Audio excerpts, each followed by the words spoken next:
In Focus with Johnny Burke. Mansfield 103.2, good evening, I'm Johnny Burke, welcome to In Focus. Let's have a look at the biggest stories of the day across Mansfield, Ashfield and Bolsover. Authorities in Nottinghamshire are working together to urge people to follow stricter guidelines to help stop the spread of COVID-19. It follows a huge spike in cases in Nottingham City, which has angered some Mansfield residents as the rate here, while still climbing, is below the national average. The government are, though, expected to bring in enforced new rules next week for the whole county. Mansfield 103.2's James Brandon spoke to our political correspondent John Bates about the current situation. I mean, this is another piece of uselessness of the government, isn't it? The situation in Nottingham is quite frightening. As I understand, the leader of the council is desperate for the government to take steps and closing pubs, etc., etc. And they are, as ever, bumbling about and doing nothing. Obviously, it would be far more sensible, as I'm sure the council thinks, to get something done before the weekend. If they leave it till Monday, everybody knows they're going to do something, and everybody will just go mad on the town for the weekend and drive the figures up horrendously. So it's the usual incompetence and delay on the part of the government, and very frustrating. The problem is it's all over-centralised. These powers should be delegated to the councils who know what's going on the ground, and let them make the decisions.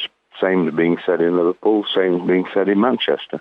One of the things that people are complaining about is that because it's so high in Nottingham, areas like Mansfield, who have a lower rate, although still climbing as the hours go by, that they're going to be affected by something that doesn't directly affect them because they're not in Nottingham City. Yes, and it feels unfair. They've locked down the whole of Northumberland because of Newcastle, and our rates are fairly low, and I imagine that the more rural parts, even further north, are even lower. I don't quite understand the logic of it, unless the fear is that if they lock down Nottingham, all the Nottingham people who want to party will simply go to Mansfield for the night and create the problem in Mansfield.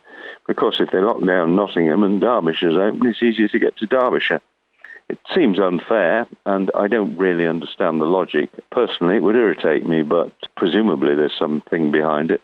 Over 50 schools in Nottinghamshire have now recorded positive cases of coronavirus since the start of term, including 7 schools in Mansfield. This week, 47 children were told to self-isolate after a positive case was confirmed at Mansfield Samworth Church Academy, and St Edmund's Primary School in Mansfield Woodhouse was closed after a member of staff and 2 pupils caught the virus. I spoke to Philip Owen, who is the chairman of the Children and Young People's Committee for Notts County Council, about how local schools are dealing with outbreaks of the virus. They are really treated on a case-by-case basis as to the number of infections, who's infected, where the infections are, and whether they're working as bubbles and how the bubbles are infected. And each case can then be considered by the Director of Public Health and advice offered appropriately. I think we always expected that there would be cases breaking out. 50 schools in the county. Bear in mind, we've got close on to 300 primary and secondary schools. So I think we're doing pretty well. Have you had any feedback from teachers talking about the different ways that they have to teach now and whether or not it's affecting the quality of teaching at all? No, I haven't had specific feedback, but I have every faith in the quality of our teachers in Nottinghamshire. Bear in mind that before the pandemic started, 90% of children in Nottinghamshire attended schools that were good or outstanding. So I have great faith in the flexibility of the staff that we've got. I'm sure there have been difficulties, particularly where children have had to stay at home and to do online classroom work, but I think we can trust our teachers and we can trust our school staff generally to do the best they can for the children, as they always do. Overnight, the 2 candidates for the vice presidency in the United States debated. Donald Trump's number 2, Mike Pence, and Kamala Harris, the woman who aspires to be the first female vice president in history. Shlomo Dowen is an American living in Mansfield. He was asked about the current health of President Trump and his distinct lack of mask wearing after being released from hospital after contracting coronavirus, and whether Democratic candidate Joe Biden can use it to his advantage. I don't think that Joe Biden needs to say it. I think people know it. People have seen it. I wouldn't be looking for Joe Biden to either score political points or even to play it up over much, because, as I say, even those who wear masks have to be cautious and go through social distancing and limit the time that they are near to other people that they don't know might have the virus.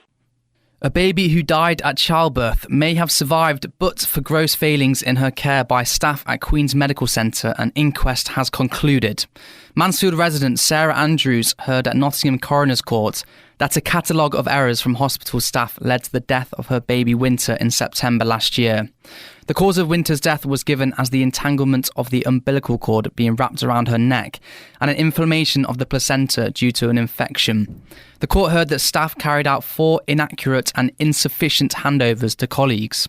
Sarah Andrews is now calling on the Health Secretary to launch an investigation into the maternity services at Nottingham University's Hospitals Trust.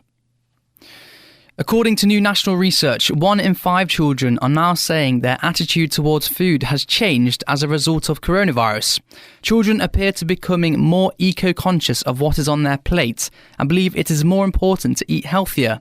Mansfield's very own Olympic champion Rebecca Adlington has been working with the businesses who commissioned the study to learn more about why more young people appear to want to improve their diets. Rebecca spoke to me all about it. The education now that kids have is so different to what I had at their age.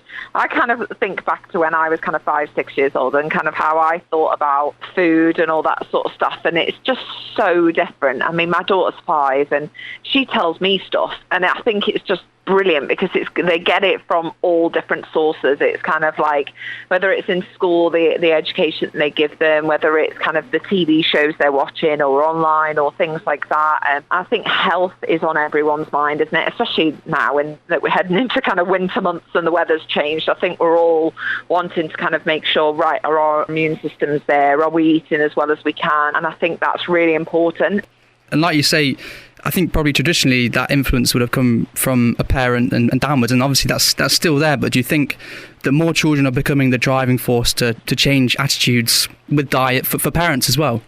Definitely. I think especially older kids as well, they're so aware of what they're eating that I think kids are saying it to other kids, not just kind of from parents, and not just from a health perspective, but from well, that's not good for our planet and things like that. They're being really eco-conscious and kind of all that sort of stuff, and they're just so switched on about it. And they ask like very broad questions, but they go, "Mummy, is this an animal? And where's this from?" And they will ask you questions on it that as a parent you're kind of like, "Oh, okay," and you've got to answer them, and kind of you've got to be responsible for that as well. And I think it's just brilliant that they're asking those questions.